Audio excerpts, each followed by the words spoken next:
Hello, Gemini. Welcome to Dove and Serpent Tarot. My name is Paul. Thank you so much for letting me read for you. If Gemini is your sun, moon, or rising sign, this is your tarot card reading. Remember to hit the like button, leave a comment, consider subscribing to the channel, especially if this reading resonates with you. If there is anything you would like me to pray over or meditate upon or send positive energy toward, please let me know.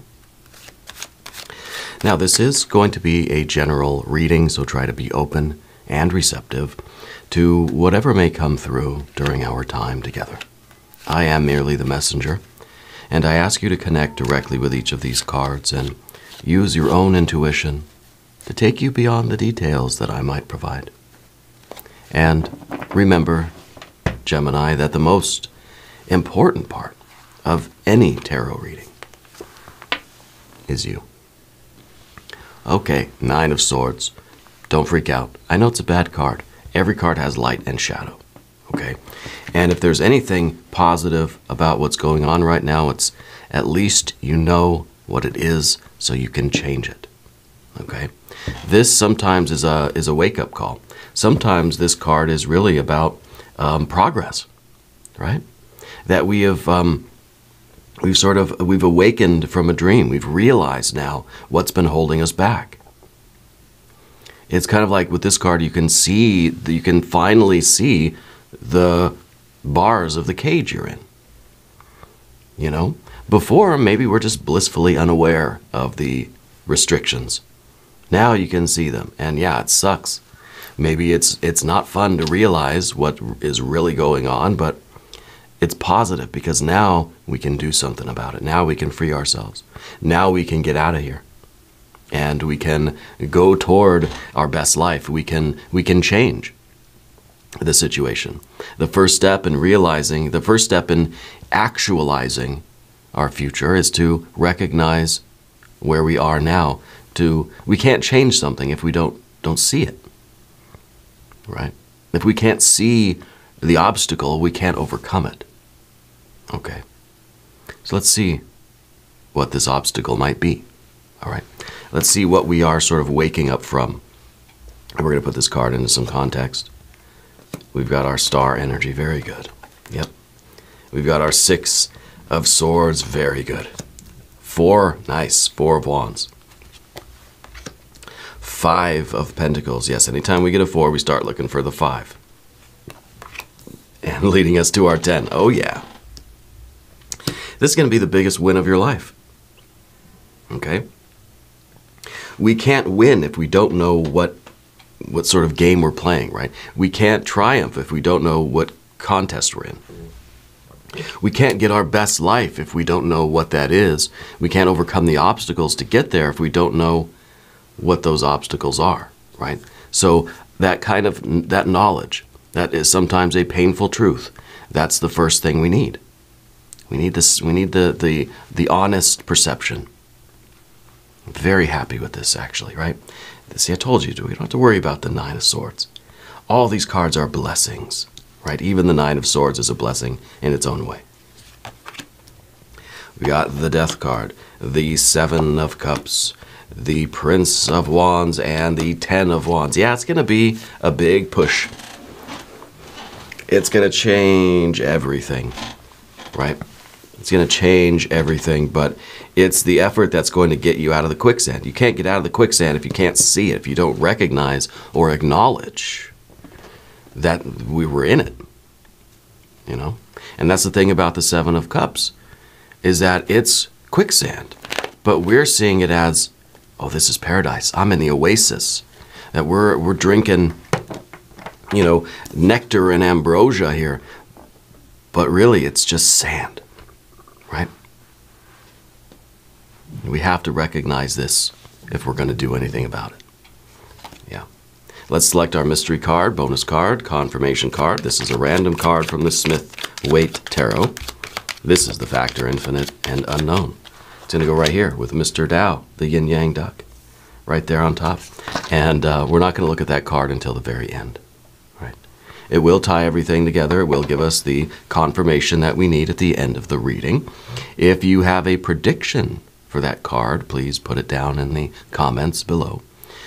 We're going to do it together as a group exercise of intuition. All right?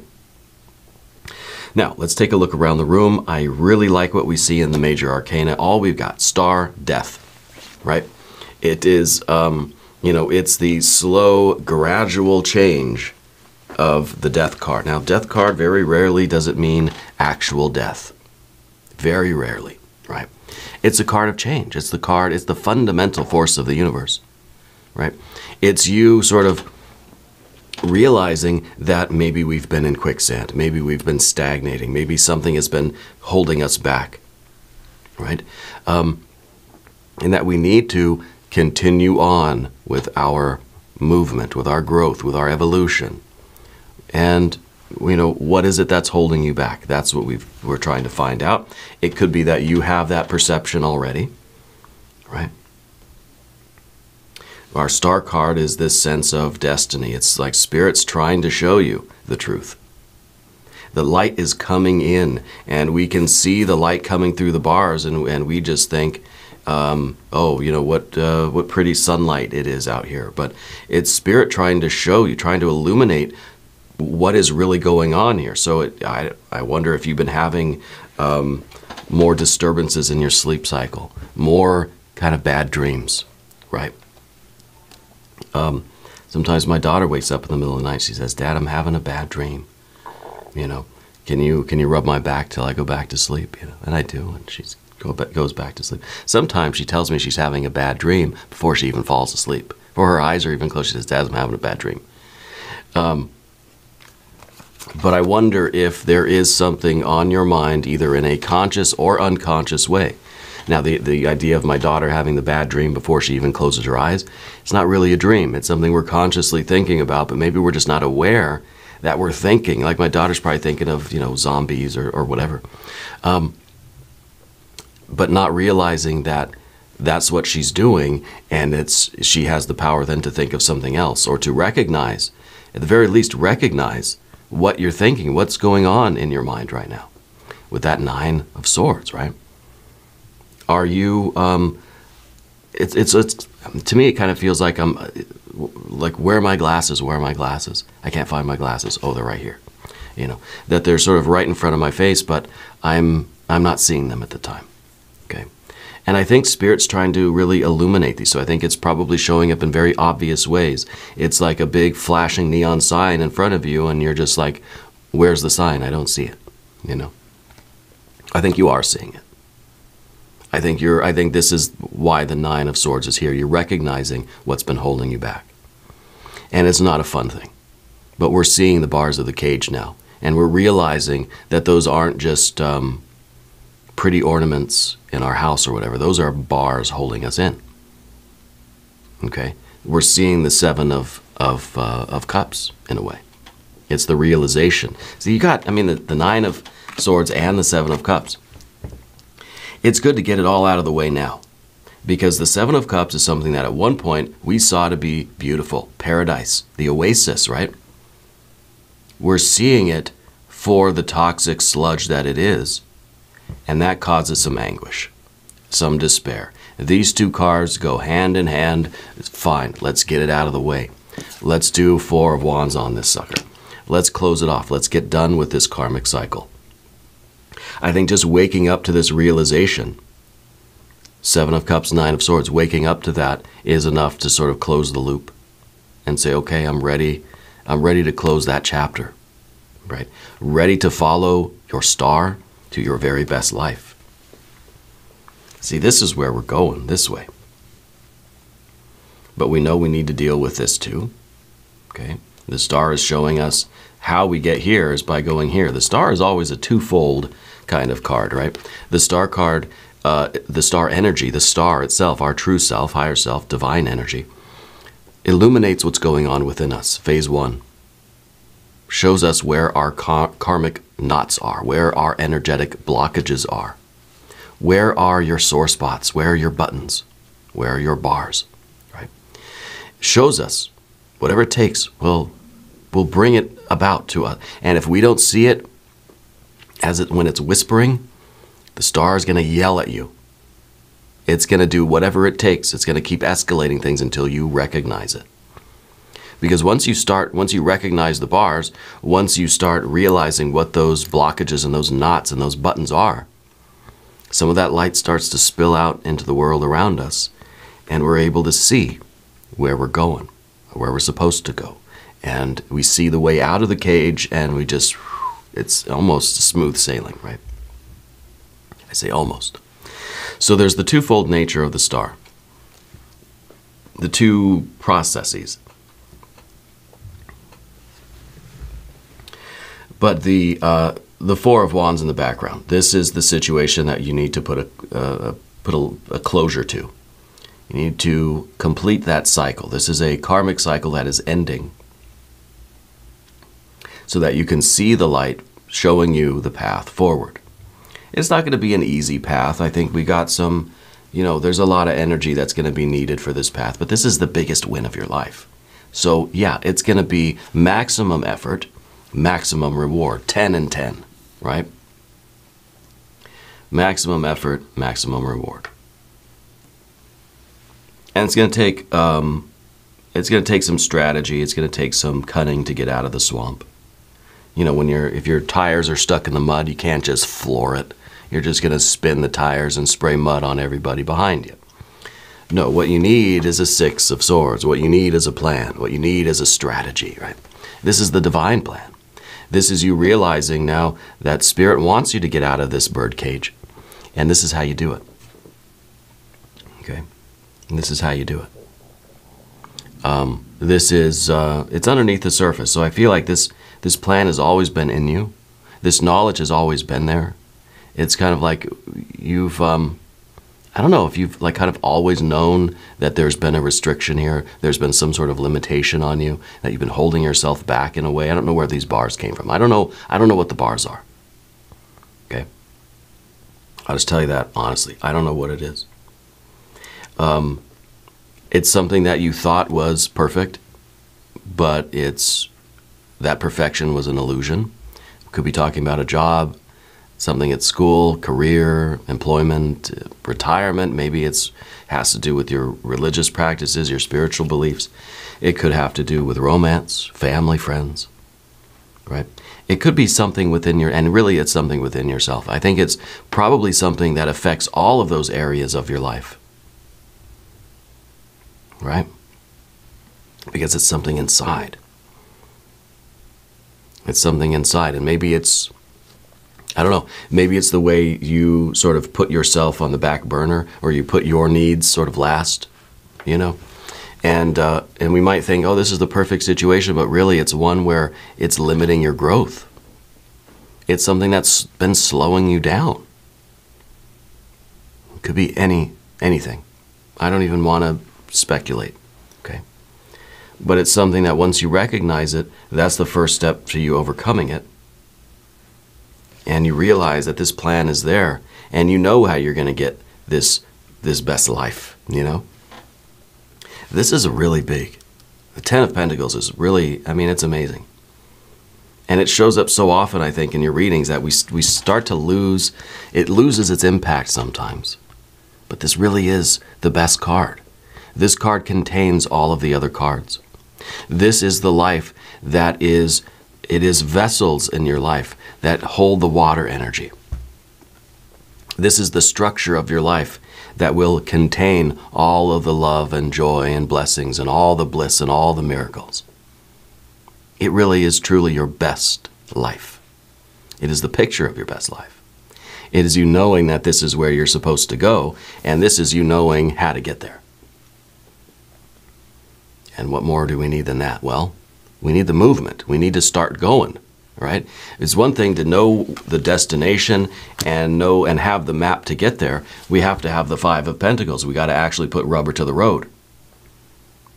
We got to start moving, right? So a lot of changes, right? And a lot of things are changing in your life. When you recognize this and you put closure to this Four of Wands back here, then I think you're really changing a lot of things in your life. Because you're changing, not so much changing an aspect of you, but you're recognizing what that blockage is in you. And by clearing that blockage away, it's sort of modifying the way you interact with the world. So it's changing literally everything. It's not just, you know, oh, it's a little work thing over here. No, it's something in you. So it's affecting everything you do, everybody you talk to, every interaction you have, every realm of your life, every pentacle, every cup of your life, right? Excuse me one second. Thank goodness for the cough button. We've been sick here for the last couple of days. The Five of Pentacles up at the top of the path of the dove. This is what you recognize needs to be done. You say, okay, I've got the confirmation from Spirit. I've put an end to this. I know where I'm going. I know how to get there. We got to start. We got to start today. This is the path. We got to put that first step, the first footstep down, and we got to get going. I think it's going to change everything. What you're doing is you're disrupting life. We go from a 4 to a 5. We go from stability to now instability. We're sort of willing instability in our life. That sounds crazy. Why would we do that? Well, it's part of your divine plan. It's part of your destiny. You could be completely fine, comfortable here. It's a 4. It's stable. Right? We know that the 4s are meant to be temporary, though. Meant to be impermanent, right? So if there is stability here, the part of the illusion is that I could be happy here. This could be fine. This could be it for me. But we know that this is stability that is tending to instability. It's a yin-yang kind of thing, right? It is giving way slowly to entropy. So yeah, you could be perfectly fine here for a little while, but eventually it wouldn't be okay anymore. Okay? And we could wait for that day where that sort of happens, and then we decide to move. We decide to take action. Maybe that's what happened. But I feel instead of you just sort of waiting around for that natural awareness to come about and saying, I don't like this anymore. I think that Spirit really showed you something. I think you had a dream, a nightmare, really. Some sort of message from Spirit, some sort of divine insight that woke you up. And now we realize, okay, there's some changes got to be made in life. Okay? And it might be one giant step, right, that has changed everything for you. Because you're on the path to your best life, and that is fantastic. Fantastic. Now, we're going to talk about the path of the serpent, and as we do this, I would like to ask for your subscription. If you haven't subscribed yet, please do. It's totally free, doesn't cost anything, supports the channel. It's a win-win, right? The channel's at 250,000 subscribers. Let's push all the way to 300,000, yeah? Share the video with your friends and family. Encourage people to come check it out, all right? I appreciate that very much. I truly believe that you are the most important part of this channel, right? Without you, it would just be me here talking to the walls and the lights, you know? So I'm happy that you're here. It really, I love these little moments that we have, yeah. So your general energy, then, is the Death card. And the Death card, yeah, it's slow, gradual change. It's kind of saying that, you know, your best life isn't built in a day, you know. That it's a slow, steady, consistent process. And the Death card, the energy of change, the death, the whatever it is, that fundamental force of the universe, not in a hurry. It's going to get to everybody eventually, right? So this is kind of, there's no anxiety here for you. That this is just having now that you're on the road, now that you're away from that bird cage or whatever's been holding you back, you've escaped, right? You're outside those bars. There's no anxiety. There's no frantic feeling when you're in the bird cage, when you're in this 7 of Cups and the 9 of Swords. You feel anxious, right? You feel very anxious. But now that we're free of that, your energy is going to be slow and steady. Okay? This is a growth. This is slowly shedding skin, slowly transforming our lives, transforming ourselves. If we transform ourselves, we transform our lives. It is sort of being, it's walking in tandem with the fundamental force of the universe. You are acting as a co-creator with Spirit here. Okay? And you know that we have to let go of old energy and like really recycle the old energy.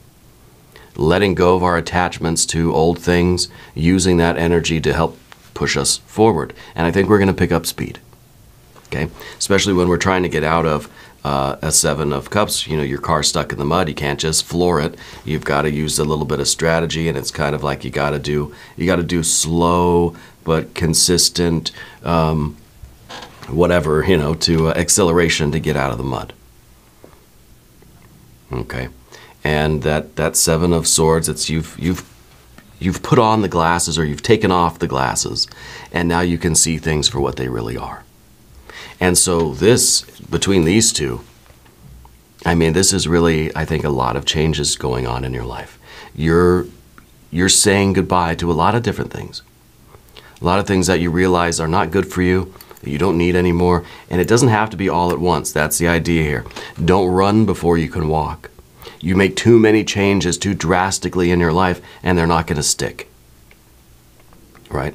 Like they say when I'm trying to get, healthier. I'm trying to focus on my diet and exercise.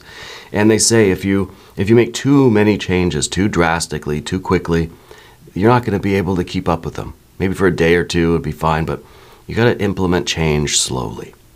And that's when it really becomes a habit, and it really becomes part of you, and it's going to be there for the long term, which is what we want. Okay? So don't think that you have to get rid of every toxic element right away, day one. Okay? But that's sort of the difficulty, is the Prince of Wands here. The difficulty is having the consistent, slow but steady energy over the long term. Sometimes, Gemini, it feels better to just have one big moment, one big tower moment, where everything changes all at once. And then I just got to get used to it and adapt to it, and it's going to be fine, right? It's, to me, it's kind of like, we buy ice cream, we keep ice cream in the freezer, right? And then it's up to me to sort of not eat it all, to go maybe just to have a little bit at a time, real slow, and just try to limit myself and try to do okay with it being there without just going crazy, right? On the other hand, I could ask my wife, Lenore, she does tea leaf readings over at Ula Tea Leaf Readings here on YouTube. Go sub her channel, by the way. Tell her I sent you. I could just ask her, don't buy ice cream anymore. Just get rid of it all, and I'll just suffer through it, and it'll be better that way. Well, which method is better? I think that I'm creating more positive habits, more strength in myself by having the temptation there and by working on myself. Now, yeah, some nights I still eat. I love ice cream. That's my kryptonite, is ice cream, okay? You probably know that already. But it really is, it's me trying to strengthen my willpower by having it in the house, having the temptation there, and just saying, I'm not going to have any tonight, or I'm going to have a very moderate amount. I want to enjoy it, but I've got to be in control here. And doing that consistently over time is building up this strength of character, this quality in myself that I want. Okay? Just talking about myself here. And that, that's the Knight the Prince of Wands here. Now, the Knight of Wands would be me just eating all the ice cream. Now it's gone. Now I can't have any more. But sometimes this is the difficulty, especially when we're talking about the Death card and the Seven of Cups, and the Prince of Wands is we've got to just try to be consistent, and that's what we need. Long-term building, staying in that energy until we build it up, and it becomes second nature. We build those positive habits, those positive character traits, or whatever that we're looking for. right? Because the greater your willpower, the greater will be the life that you build. See, this is the power of work. This is the power of concentration. This is how much work you're capable of doing. Right? This is the conversion of matter and energy. These two cards, this is E equals MC squared. I think that's the equation. It's going to be foolish if that's not right. The equivalency of sort of matter to energy. Yeah. And sort of the conversion of our effort to our manifestation. Fire to earth, that's what it's all about here. Right? The power of manifestation. How to get your best life? Well, you put in your best energy. Otherwise, garbage in, garbage out, right? Give it your best effort, you're going to have your best results. All of your energy now manifesting, crystallizing in your life as your best life, as your success, your accomplishments, your goals, whatever those are for you. It's fire and earth, right? It's will to action, it's inspiration to implementation, it's heaven to earth, it's above to below, it's inside to outside. Fire to earth, energy to matter. And of course, it's the human heart and mind that sort of get in the way of that conversion, right? And human heart and mind, what is that but the swords and the cups? So if we can harmonize our swords, if we can fix our thinking a little bit or adjust our thinking, harmonize our thoughts, maybe we can harmonize our heart, our feelings, and then we've got nothing getting in the way of our conversion of matter, of energy to matter, right? Excuse me one second. Yeah, okay, I'm back. I really do appreciate that cough button. I like this. I like this very much, but I want to look at the mystery card. Because we have the harmonization of your thinking, right? We've got the 9 to the 6 of swords. What about the heart? What about your feeling? What about that emotional energy? Are we going to have a harmony? Are we going to purify that so it doesn't interfere with our process of converting energy to matter, right? Well, let's see. If you have a prediction for this card, put it in the comments. I'd like to see some very harmonious water energy. Well, we've got the Sun card. That's okay.